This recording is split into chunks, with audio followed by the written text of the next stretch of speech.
Angela Amaral, bom dia. Liz, bom dia. M. Rios, bom dia, querida. Como vocês estão? Bom dia, Ângela. Nossa, que animação, né, pessoal? Isso aí. Muito bem. Maravilhosa segunda-feira, semana abençoada. Perfil ativação, bom dia. E aí?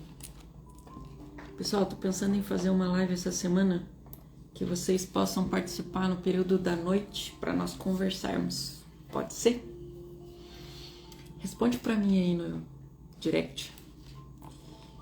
Pessoal, então assim, seguindo os capítulos aqui que nós estamos discorrendo a respeito de a nossa identidade, vulnerabilidade, sucesso nas relações interpessoais, a neurociência aplicada e como tudo isso se justifica através da ciência e como se aplica a tudo aquilo que nós achávamos ser uma crendice ou algo que era simplesmente traço de como nós nascemos assim, por assim dizer, né? Então hoje, dando continuidade aos nossos capítulos, e também para que você possa se conhecer, ter autoconhecimento e principalmente aplicar a ciência em seu favor.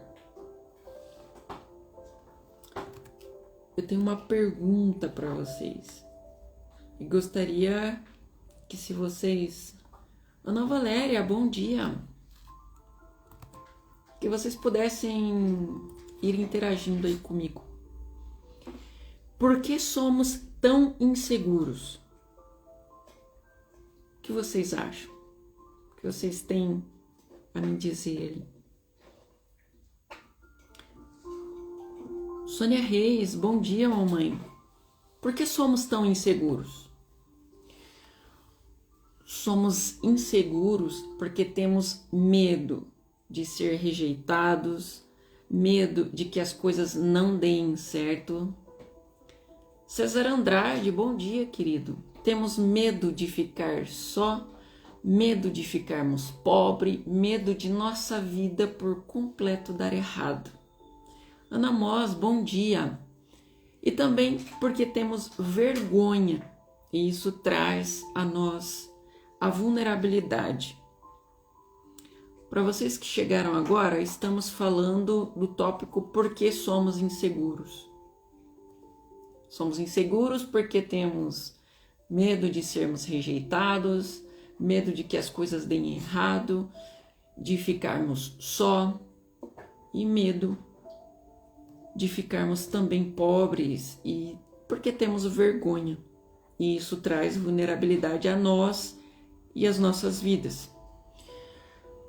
A insegurança em excesso causa conflito interno a uma pessoa, ao ponto de duvidar de suas capacidades, de suas atribuições e criar situações complexas, ao ponto de duvidar de si mesmo e desenvolver depressão em virtude de excesso de ansiedade. Viviana Grando, bom dia, querida. Não só excesso de ansiedade, como também alimentar crenças irracionais sobre a falta de capacidade, baixa autoestima e incompetência. Ontem nós falamos sobre autoestima. Hoje nós só estamos dando continuidade e trazendo o tópico do porquê somos inseguros, porquê somos tão inseguros. Eu quero deixar aqui para você também ouvir e se policiar, se examinar nas principais características de pessoas inseguras, como, por exemplo, a necessidade de demonstrar a superioridade, segurança e exibir a própria conquista. Medo Esse é o segundo. Medo de arriscar, perdendo diversas oportunidades. Terceiro, a incapacidade de dizer não, pois acreditam que precisam ser boazinhas para serem aceitas no seu meio comunitário. A incapacidade de reconhecer as suas habilidades e potencialidades, enxergando apenas suas limitações. Quinto, o perfeccionismo excessivo. Sexto, hábito de reclamar de tudo e associar tudo que dá errado à reclamação.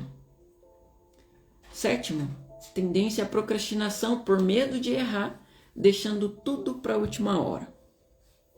Oitavo, dificuldade de receber críticas. Nono, medo de ser rejeitado ou desaprovado.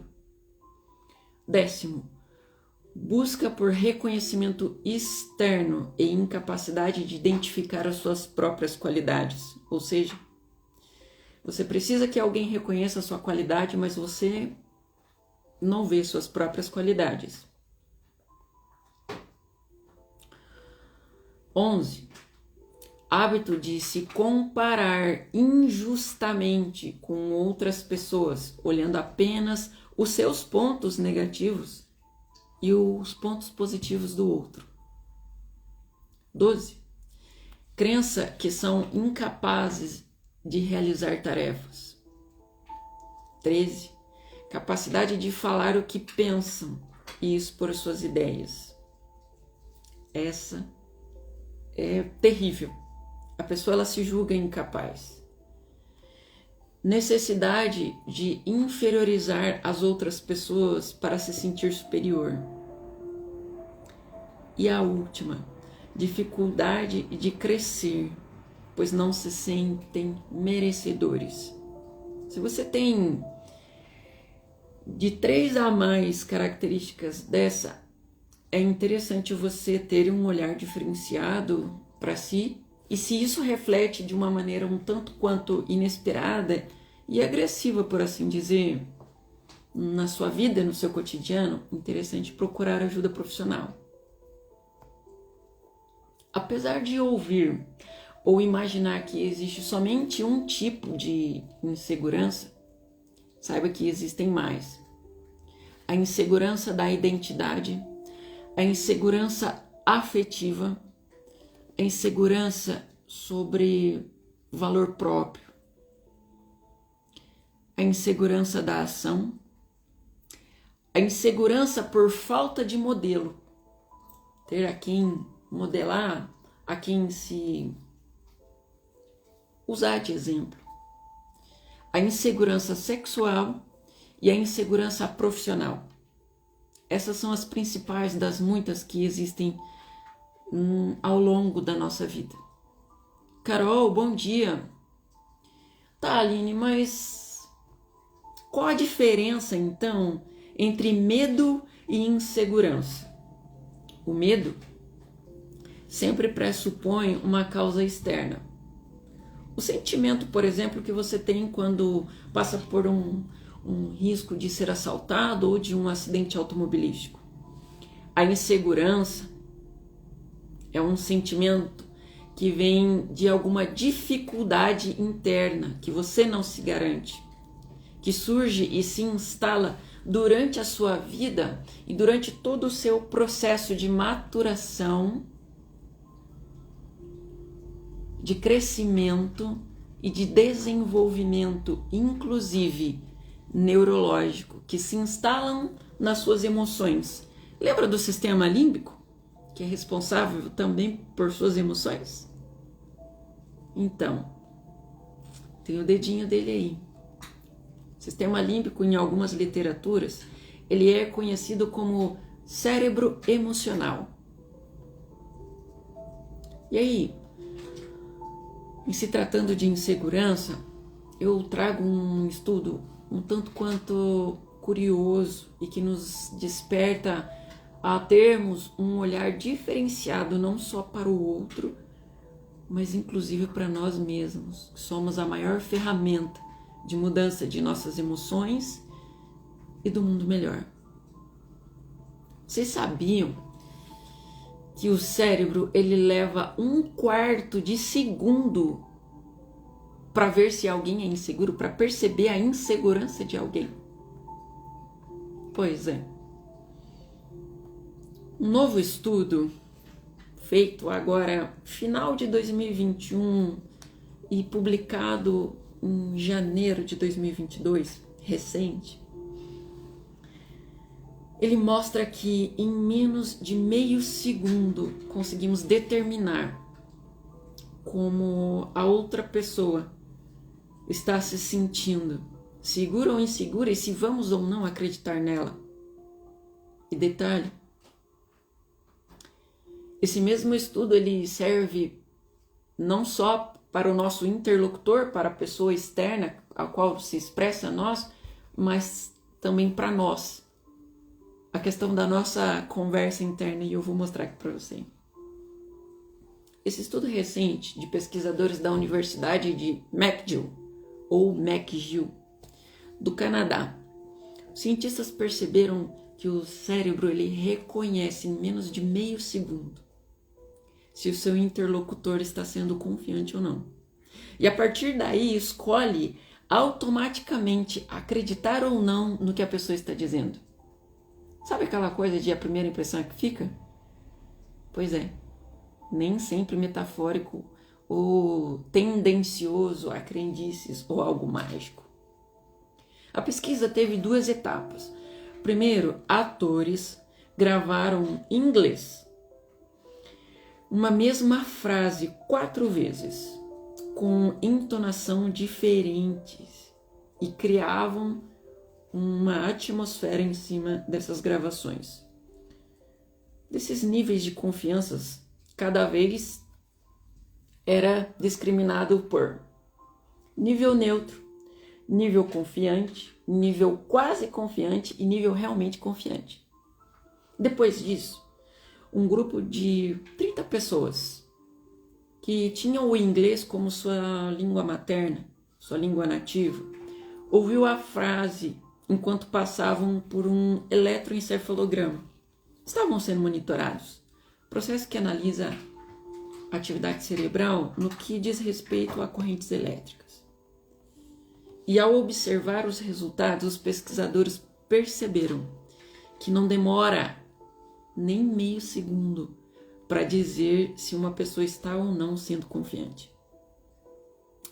Em 0,2 segundos, depois de qualquer uma das frases que essa frase começava, todos os participantes tiveram um pico de atividade cerebral. E é aí que, de acordo com a leitura dos cientistas, o cérebro julga se o que está sendo dito como confiante ou não confiante. Mas a seleção do cérebro, ela não para por aí. Se a frase é julgada pelo cérebro confiável, aí ela passa por mais algumas seleções antes de ser entendida como verdade ou confiante, ou de ser digno de ter a minha atenção, ou de defender aquela ideia. Os pesquisadores perceberam isso porque as gravações de níveis confiantes, outro pico acontece no momento 03. O cérebro decide prestar mais atenção nas palavras que julgou confiáveis. E aí, após o 02, aí o 03 segundo, após o 03 segundo, em 0,6 segundos, é o último pico que se manifesta.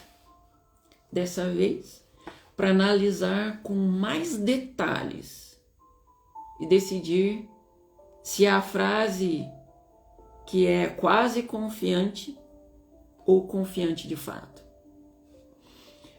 O interessante é que quando a voz julgada como pouco confiante no primeiro pico, a atividade cerebral passa a ser muito pequena, se comparada a que acontece enquanto a pessoa ouve frases de pessoas confiantes. é que o cérebro, ele simplesmente para prestar atenção nas afirmações inseguras. A partir daí, toda essa análise, os cientistas conseguiram compreender qual a melhor voz. Confiante. A voz confiante é aquilo que realmente externa aquilo que o sistema límbico tem de emoção para o seu interlocutor.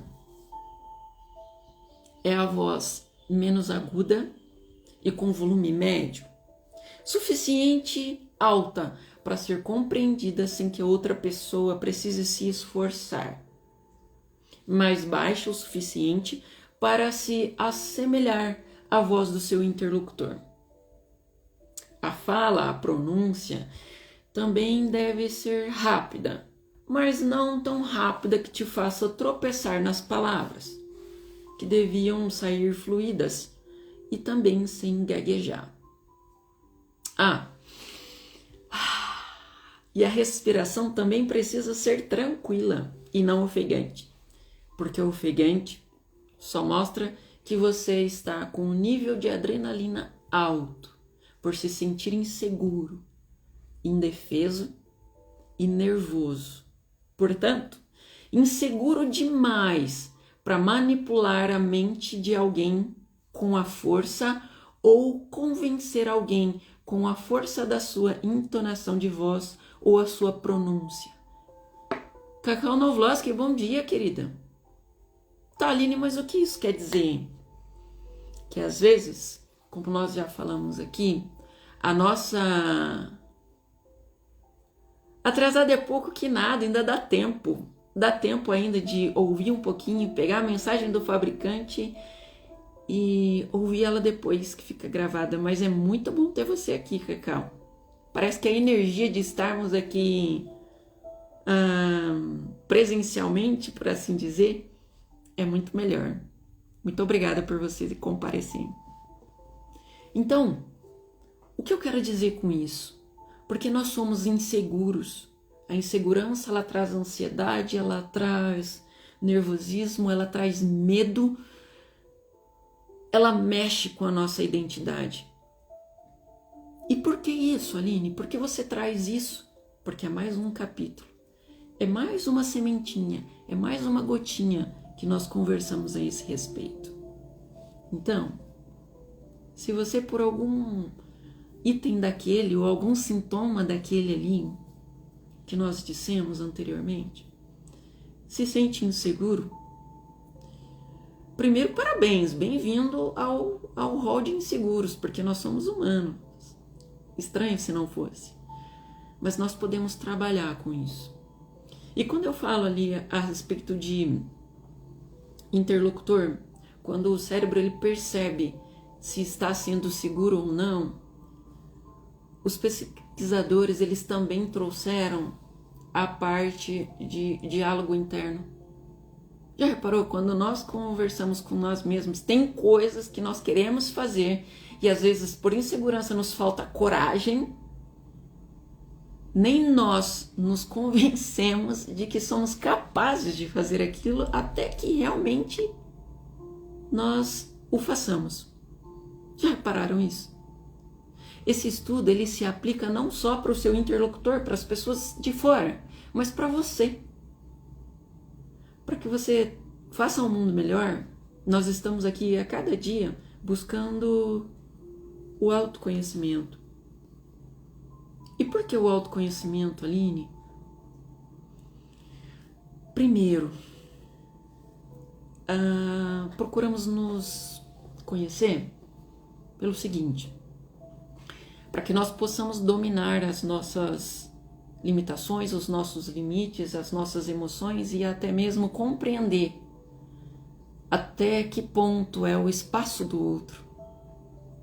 E muitas vezes nós estivemos no lugar do outro. E o mais interessante em termos de identidade: como eu posso ter um relacionamento com os demais e com o fabricante que foi quem me fez, se eu não me conheço? E se diz que ele mora dentro de mim. Como eu vou dizer que conheço a Ele se não conheço Ele aqui dentro? Eu posso dizer que eu conheço a Deus, o Criador, aquilo que você melhor entende por Deus, mas se eu não posso dizer que eu amo o fabricante, mas se eu não amo o meu irmão, o meu próximo, se eu não sou empático com a dor do próximo, a empatia sem ação de nada vale. Então hoje eu falo a questão aqui de insegurança por conta disso. E eu quero deixar uma mensagem do seu fabricante.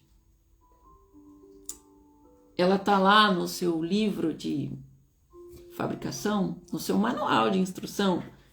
Para quem quiser pesquisar, Romanos 12, 2. Que diz assim: não se amoldem ao padrão deste mundo, mas transformem-se pela renovação de sua mente, para que sejam capazes de experimentar e comprovar a boa, agradável e perfeita vontade de Deus, seu fabricante. Mas espera aí que eu vou desmistificar isso. Eu já ouvi algumas pessoas dizer, eu não sou do mundo, eu não sou... Gente, se eu não sou do mundo, eu sou da onde? Eu sou de Marte? Mercúrio? Não é essa a metáfora. Não se amoldem ao padrão deste mundo. Qual é o padrão hoje que a gente vê? Não é ser preconceituosa, mas a inversão de valores. Hoje, a questão de vale muito mais a corrupção, o tirar do outro, o roubar, o assassinar, o julgar. Esse é o mundo hoje. A maldade, a parte... Diego Feital, bom dia. Qual é os moldes do mundo hoje? Não é o mundo, nossa, eu vou viver numa redoma. Não, gente. Como eu já disse, nós vivemos aqui, faremos um mundo, uma terra, o que você melhor entender, melhor. A partir do momento em que nós tenhamos a compreensão de que não se amoldem ao padrão deste mundo. Qual é o padrão do mundo? Assassinato, guerra, estupro, falta de paz, inúmeras coisas que eu não preciso dizer. Só você ligar a televisão que o sangue escorre pela tela da TV. Então, quando dizem não se amoldem ao padrão deste mundo, seja diferente. Lembra que ontem nós falamos, para você ser sobrenatural, seja natural, que é você ser filho do fabricante. É você levar a boas novas. Mas não se amolde aos padrões deste mundo, mas transformem-se pela renovação de sua mente. O que a gente está fazendo aqui? Estudando neurociência, renovando os nossos pensamentos, os moldes aos quais nós nos sentimos inseguros, amedrontados, incapazes. Transformem-se pela sua mente, pela renovação de sua mente, para que sejam capazes de experimentar e comprovar a agradável, perfeita vontade do seu fabricante. Está lá no seu manual, Romanos 12, 2. Às vezes, as pessoas mistificam demais e simplesmente, por que usado por metáfora, Aline? Porque quando nós silenciamos o nosso interior, o nosso ego, a nossa vontade, o nosso egoísmo, nós realmente conseguimos ouvir a voz do fabricante dentro de nós. Eu não venho pregar religiosidade nem religião, eu venho te trazer ciência e neurociência. E que, coincidentemente, fala abertamente aos escritos que o fabricante deixou para você. Portanto, eu vou dizer em palavras mais atuais, Não se conforme com o mundo que você vê, com as injustiças que você vê e não se molde por isso. Você é superior a isso. Mas transformem-se pela renovação da sua mente. Pelo que você carrega na sua mentalidade, das suas crenças. Para que você seja capaz de ter acesso, de experimentar e comprovar a boa, agradável e perfeita vontade do seu fabricante, que é que você seja feliz, que você seja próspero, que você seja renovação, que você domine todas as suas limitações humanas, naturais e seja de fato sobrenatural. Que legal! Pessoal, eu desejo que essa informação, Romanos 12:2, sejam como, eu gosto desse termo, brasas vivas sobre a sua cabeça, o seu psicológico, o seu mental, o seu neuronal, sobre as suas ligações sinápticas e que você, de fato, não se conforme com o que você vê e seja realmente natural para você experimentar o sobrenatural e ser o sobrenatural. Só assim iremos levar boas novas, iremos ser o canal de bênção, o canal de mudança. E com isso, eu peço que você transborde na vida das pessoas. Porque onde você aí, Diego Feital, Ana Moss, Liz, Sônia Reis, César Andrade, Ana Valéria, Amy Rios, Carol, onde vocês estão, a Aline não chega. Seu colega de trabalho, seu vizinho, seu cliente, ele precisa ouvir alguma coisa que transborde na vida deles. Qual é o teu propósito? É esse. Transborde na vida das pessoas. Massa Fresca, Barigui, bom dia. Então eu peço que você, se você gostou desse conteúdo, compartilha, curte, compartilha. Tem o canal no YouTube. Pessoas precisam ser impactadas por essa pequena ideia que vai gerar uma grande mudança. Essa mensagem aqui, ela é só para hoje. Amanhã é outro dia. Pessoal, uma maravilhosa e excepcional semana. E vai cuidar da sua vida. É o bem mais precioso que você tem. Beijo, pessoal. Até amanhã.